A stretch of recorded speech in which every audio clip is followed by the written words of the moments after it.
Hi, so we're back at my house again today, but it's a totally different time of year. So as you can see, all the roses are in bloom and it's springtime, just about to go into the summer. So we're having a ladies' lunch this afternoon. So I wanted to introduce you to Marie, who's my friend, neighbour and beautiful gardener who's created this garden with me. So let's go and have a look at what we're doing today and have a look at the springtime garden and all the new things we've done.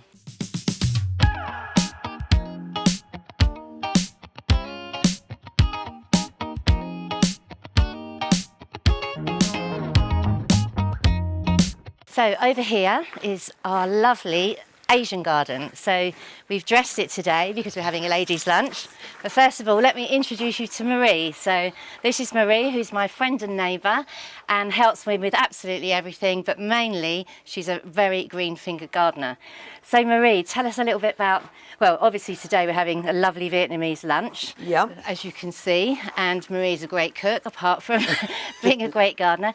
But just as saying about the plants, like, why does that plant grow so well there? Yeah, because of the shade. We needed a bit of shade for the little maples. Oh, lovely. So this is our little Thai area, really. It's absolutely stunning, and it changes throughout the year. Yeah. Because of all the different bulbs and things that we've planted. And the other thing with this area is we can only really have it at lunch because the sun comes round there and at sort of late afternoon or 6 o'clock, it is full sunshine. Yeah. So this is our perfect lunch area, isn't it, Marie? Oh, it's lovely. And what you must remember is, although we're in France, you don't always have to have a baguette and cheese for lunch. You can have different food. So today we're having Thai food in our Vietnamese lantern garden. It's just looking fabulous. This is Fred, our tall Dutch giraffe who guards our Asian garden over there. So the great thing about Marie is she makes balms and she makes medicines, like, you know, very healthy drinks and tonics that are very good for you from the plants that we grow in the garden. So I know this one has a purpose. Yep, the lamb's ears was used during the war as a bandage. Right. And also it congeals the blood, so if you're bleeding and you put on a pulse, it will actually work. It's a fantastic plant. So when we started this, we didn't really have a plan. We didn't. We had one tree. And this is obviously solid rock. So there's about 7.5 tonnes of topsoil have been brought in and gravel. I started that bottom layer and Marie built the rest. I had a good start. We'd never built a wall before. As our first time, and it was such fun. Yeah, and we put this olive tree in as well to give some more height. We did. Which looks really pretty now. So we made these cartwheels. These were really easy to make. Yep. These are old metal wheels that were just lying around in the barn, and it makes a lovely seating area with little pebbles that we got from little rivers and little sparkly bits, and it's made a lovely seating area which is really pretty. For wildlife, we've got lots of little ponds, and they're not like ponds full of fish, although that one's got some fish, but they're brilliant for wildlife, aren't they? Absolutely, and we have another one here. Yeah, and there's so many different varieties, and the time of year, you know, when we did the last film of The Secret Garden, all of these plants would have been different. Oh gosh, because yeah, we've got definitely. The pom-poms coming up there. We've even got burdock growing because we wanted the roots, didn't we, Exactly. for our dandelion and burdock. For me, living here on a day-to-day basis, the beauty of the garden, I mean, if you just look around, you'll see butterflies, you'll see bees, you'll have birds flying, all different varieties of birds. You've got lots of different insects, and it's just changing. It's like a constant changing portrait. So this over here, which is the beautiful tower, is used a dovecot, is actually the poshest ever gardening shed. I love it. So here we have comfrey, which we've been making some balms, haven't we? Yep. We used the leaves. A beautiful plant. Bone knotter, knocks your bones although back. Marie makes all the potions and stuff, I put these in an ice cube and drop them into a cocktail, and they look fantastic in the summer. And very edible and very pretty. Yep, it's fantastic. So it's early days. We're obviously in the spring, so nothing's grown in yet apart from our lettuces. A few lettuces and a silk tree. And a silk tree. Use it as a little nest. Yeah, and the artichokes are coming nicely, Nice aren't they? artichokes. Beautiful. We have this beautiful chocolate mint, which we use in our lip balms for winter. Smells delicious. Yeah, I've actually been using this because if you've got very chapped lips, this is some chocolate mint, but Marie puts it into her balm, so you get a sort of numbing, chocolatey mint taste. It's really refreshing.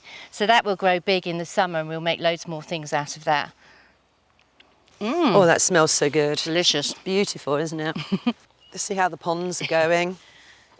Goodness. So this was not here before. In the last film that we made last year, this was just like black bags, and it was this high, wasn't it, it was Marie? bigger than us. It was brambles and all sorts. There was these tiny little water bits still in there with some of these plants. Marie's husband had to come in with a digger and take out all of the brambles and everything else, and then lined it. We're actually calling it the frog pond because there's so many frogs and they make so much noise at night, hence why it's good it's not too close to the bedroom windows. In the next couple of years, you keep following this channel. Absolutely. We're going to make it into a Japanese garden. So you'll notice the tree, we put a cherry tree in there which will have blossom when it gets big, so that will overhang. We're going to make it look more Japanesey in style, and hence the pebbles and rocks. So it'll be very simple, and we're going to try and use a lot of Japanese looking plants that will grow in full sun. So this afternoon when our ladies come, I thought later on, if they're still here later on, we can sit in our lounge area, we can light our little chimney and have a little Perro or a little coffee before everybody leaves. So this area, when I moved in, obviously there was, as you know, Marie, there was nothing. There was no garden. There was a few trees. There was a few trees there. There was this overhang, and they literally, the people before, just had a hammock in it. And I was just thinking, I mean, this is such a lovely outside dining area when it's far too hot to be anywhere else. Bearing in mind the garden was a complete blank canvas, but like Marie, I'm very creative and I just have ideas all the time. But I can't do it on my own, hence Marie. But Marie's great at rejuvenating plants and separating plants and brings all different sorts of cuttings and things. And then I'll say, Marie, I want to do this, I want to create this, well, how can we do it? And then she'll say, well, what about that plant? What about that plant? So as a team, it works brilliantly well. And it's been fun. Yeah, and we're friends and neighbours, not, you know, not just the fact that Marie's here doing the garden. We are also friends and neighbours, which we've been for a very long time. We have, So great community as well in our village. Everyone looks after everyone, don't they? And everyone, the different nationalities mean that you get such a different variety of different cuisines, their lifestyle, you know, the way that everyone decorates their houses, and you get different ideas from different people. And I think the lovely thing with gardens, particularly in France, is you see what grows, and if it doesn't come back, you don't plant it again. And also, every month I try to plant a new colour, because then every year you're going to have colour throughout the year, which is always beautiful in a lovely French garden. At the moment, we have loads of flowers because it's just coming out of spring, but they'll all go, and then the next set of flowers will be coming up. But we've had extreme heat as well, haven't we? Last year was extremely hard, but we got through it. And the plants survived. They've all survived, which is fantastic. So we've done really well. Yeah, I think. Wow, look at the grapes. These are coming in as well, aren't they? Look, little we've got grapes here already. Yeah, fantastic. Just looking at them, there's a fig there, look. Oh yeah, little one. Quite early, aren't they? Yeah, I'm surprised. Well, probably. We've had a lot of wet though this year, haven't we? Which is good. So this is the back of the house. Well, it's actually the back of the barn and the back of the pigeonnier. This part of the house is probably it's between sort of 400 and 600 years old. Still standing. I mean, the tower and the pigeonnier, which is the garden shed, is a beautiful building, which, you know, if you were buying a French house in France and you had something like that, you could convert it into another house. You could easily. Which would be brilliant for rental as a gîte or something like that. I did look at it, but I thought, do you know what? There's only me. Yeah, that's true. And so I've got enough space, and I'd rather create the entertaining space and the garden space than convert the garden shed. But it is a beautiful historic building, and one day when I come to sell it, it will make somebody a beautiful home. Oh, Jo, this is one of my favourite areas, and we had some parties. We certainly have. Gosh, we really have. And we've got a wedding this year. I know. And this is just going to be amazing. Marie has been here for many a party with her husband and her daughter. But the other great thing about this area is obviously we're in the middle of the Dordogne. You can create as if you're on the beach. So I've actually created the Charente-Maritime here with the beach. And it really has. We've had children doing sandcastles, everything, haven't we? Exactly. It's been amazing. And it's just great fun. And you know, you can be in the middle of the countryside, but you really wanted to be in the Charente-Maritime. But I brought the Charente-Maritime to the Dordogne. So we worked hard on this, didn't we? Oh, we really did. Beautiful. And as I said before, my friends made the beach bar, which we have over there, out of Leggett pallet from the magazine. So we've recycled everything. So that's made out of Leggett magazine pallets.